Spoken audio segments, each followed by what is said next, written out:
ভাল এইবাৰ নিচিনা পৰিৱেশ আমি আগতে দেখা নাই।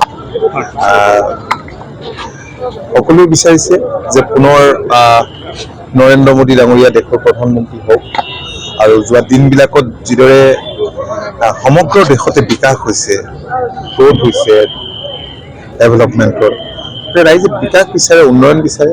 আৰু ইয়াততো বিৰোধী বুলিবলৈ বিৰোধী ঐক্য নাই। কংগ্ৰেছ নিশকতীয়া, এইবাৰ কংগ্ৰেছে ভালকৈ মুখ দেখাইছে। এইবাৰ ডিব্ৰুগড়ত আজি নিজে আপোনালোক আহি উপস্থিত দেখিলে ডিব্ৰুগড়ত কেনেকুৱা এটা পৰিৱেশ, এটা সুকীয়া পৰিৱেশ। সকলো ওলাই আহিছে আৰু ৰাইজ মই কৈছো যে বিজেপিৰ সপক্ষে আছে, AGPৰ সপক্ষে আছে, UPPLৰ সপক্ষে আছে। গতিকে NDA প্ৰাৰ্থী সকলো ঠাইতে জয়ী হ'ব আৰু ইয়াত বিপুল ভোটত ডেফিনেটলি জয়ী হ'ব আমি আশা কৰিছোঁ।